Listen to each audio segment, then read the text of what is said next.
Hi, and welcome to Best in Tesla. So today we are going to take another little talk about the old OEMs and the trouble they are in because of the switch to EVs they have to do. We have already talked about the problems with not having enough batteries and the problem with the dealerships and so on, but there are more problems coming for the old OEMs. And I'm not talking about Tesla, but more problems are coming that will make it even harder for them to stay at their current size in the car market, or even survive the switch. So let's check it out and let's dive right in.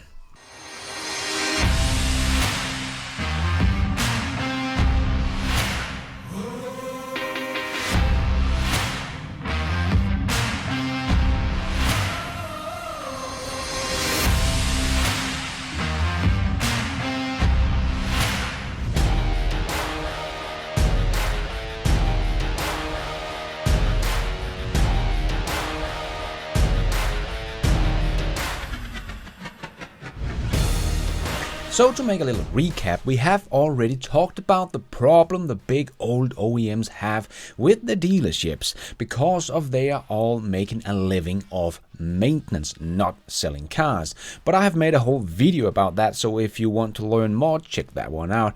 But we have also talked about the problem with batteries, that they are very battery constrained. But so is, of course, most in the EV market. But the problem for Volkswagen, Ford, GM and so on is that they today makes about 7, 8, 9, 10 million cars per year. So if they don't want to shrink their business, they need to make 7, 8, 9 or 10 million EVs before the battle of the EVs is over and the entire car market is electric. And Volkswagen has just held their Power Day, where they showed what they have planned. And even though they are making all the right steps in all the right direction, they don't expect to have more than 240 gigawatt hours of battery production in 2030, which will only be enough for about 3 to 3.5 million EVs, depending on the battery size of the battery pack, of course. But if you, like me, believe that the battle of the new car market, where every new car will become electric, is this decade and will pretty much be over by 2030. And then Volkswagen will only make about 3 to 4 million EVs at that point. I do think that is the size they will be. So they will probably be roughly half the size that they are today. Probably not what Volkswagen and their investors want. Volkswagen has said they want to be the leader in the EV revolution, but Tesla will probably be at 3 to 4 million EVs already in 2023 or 2024. Tesla's single battery factory in Berlin that will probably start production next year will in probably 2023 be at full capacity, and that is up to about 250 gigawatt hours of battery production. So that single factory will produce as many batteries as all of Volkswagen's battery factories will do combined in 2030. So even though Volkswagen is really trying, I don't think they are moving fast enough, because it's not only Tesla that is going to dig into the car market and grab a big piece. There are many new startups popping up all over the place, and Tesla has kind of paved the way for them. Tesla had to fight to get people to invest in the company and making people believe that EV was cool and was the future. But now everyone gets it, and therefore every new promising EV startup quickly gets a big market cap, because everyone is looking for the new Tesla, except the new Tesla is Tesla, but you get the point. Just look at Nikola. They didn't even have a working prototype. They only had CGI renders of an EV truck, and people jumped on it, and Nikola quickly got a market cap of over $35 billion and had nothing to show for it. So it is much easier today because it's easier to raise capital as a new EV startup today. So if their technology is not vaporware like Nikola, they will have a decent chance of success. They of course still have to go to production. And like Elon have said, it is 100 times harder to go to mass production than making a working prototype. So it is not easy, but easier than when Tesla started. But there is one more thing about the new EV startup that is really starting to come to life this year, or maybe in the next couple of years, that should scare the old OEMs. The new EV startups are making great electric cars. So let's just forget Tesla for a moment here and just look at what the new EV startups are coming out with compared to the old OEMs. Remember, the old OEMs was the ones that Jim Chanos and Mark Spiegel and so on was talking about when they said the Tesla killers are coming, the competition is coming, the big boys are coming. They did not talk about all the new EV startups, but only about the old OEMs and how they would just come in with a better EV than even Tesla, better specs, faster, more range and everything.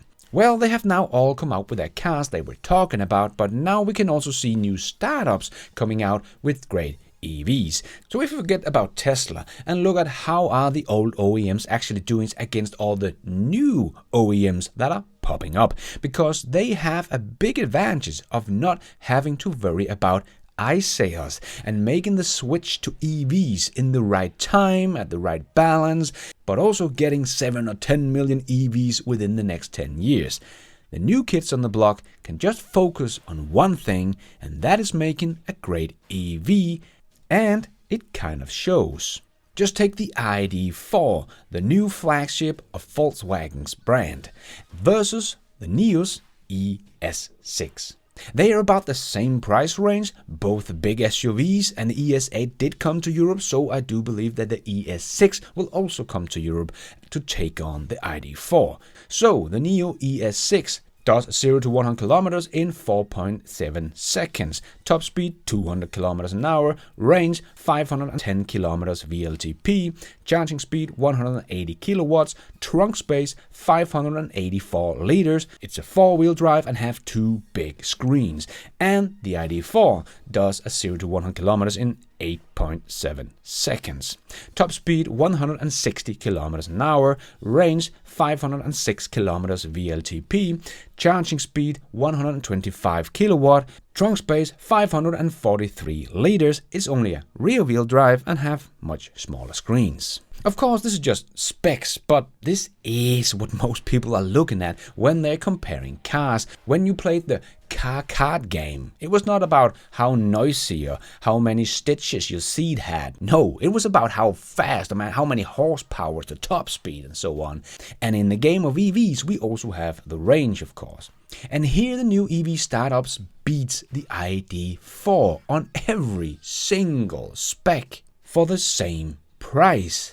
And we did just see the race between the IS6 and the Model Y long range and the BMW iX3 in China. And the BMW lost in every test they made, even braking test, safety maneuvers and so on.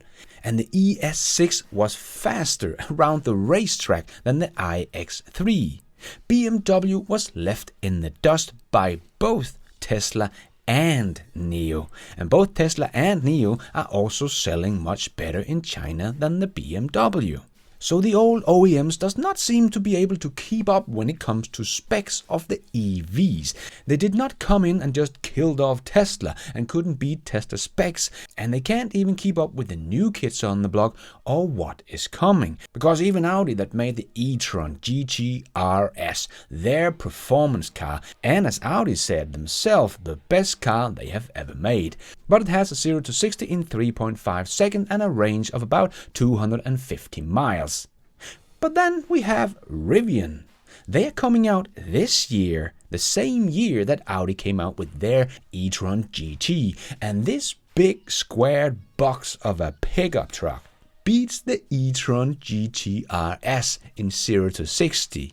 This pickup truck can do a 0 to 60 in just 2.9 seconds, and the range is over 400 miles. This pickup truck from the new EV startup company will beat Audi's best car they have ever made, as they put it themselves, on many specs, and it is a pickup truck, for crying out loud. So some of these new startups are actually doing what we have seen so far been very hard for the old OEMs, and some of the new startups getting the range and the performance. Porsche got great performance, but not much range. The same goes with the Audi. And if we look at Xpeng, they have one P7 that has a very long range, but the performance is not very good. But as soon as you pump up the performance, the range drops off a cliff. But now it's not only Tesla that is able to do this anymore. Now we see Rivian doing it, we see NIO doing this, and we see Lucid coming out with a car in the luxury market that can actually beat the Porsche in a 0 to 60 and top speed and twice the range and have a luxury interior. So I do think this is a big problem for the old OEMs, also because people are getting more and more tech focused. So I think more and more people will want all that high-tech stuff and being able to get an over-the-air update like the Porsche can't. It's not a bad car. It handles like nothing else and has great performance. But because it can't do an over-the-air update, I'm not even looking at that car as something I want. And I think as more and more people experience a computer on wheels, the smartphone of the car industry, that is what most people are going to want. And as we can see, that is also what the new startups are focusing on. They are much more a tech company than the old OEMs. So the old guys will have their work cut out for them. They are not the leader in the EV revolution. They are getting beaten by even the new EV startups on specs. They are not very good at software and the tech part of the car. They have the dealership's problem to deal with, and they have to make the switch from ICE to EVs that all the other pure EV OEMs don't. And they are very big. Some think this is an advantage, but I see it as a big problem, because if someone like Volkswagen doesn't want to shrink in size, they have to be at 10 million EVs in 2030. And Volkswagen don't even have a plan for that. And that will force them to make millions of EVs. They have to make millions of EVs. But all the startups can just take it one step at a time and see how big they will get before the whole car market is converted over to EVs. But Volkswagen will become a smaller company than they are today if they don't make 10 million EVs when the whole car market is converted. So they are in a hurry. And all of these many new EV startups will definitely take their piece of the pie. And Tesla has set their target for 20 million EVs in 2030, taking a very big piece of the pie, leaving less and less and less for the old OEMs. This is an uphill battle for the old guys like nothing we have seen before. The ones that does survive, if any, will probably be a much smaller OEM at that point, when the dust has settled after this crazy race for making our car market electric. Because they have so many more obstacles in front of them than Tesla or any of the other new EV startups. And it looks like they can't even keep up today. So how will this look in just 5 years' time? Well, what do you think? Can the old OEMs survive this crazy battle, or will they be left in the dust like we just saw with BMW in China? Well, let me know your thoughts in the comments below. And thank you for watching. And until next time, take care out there and be nice.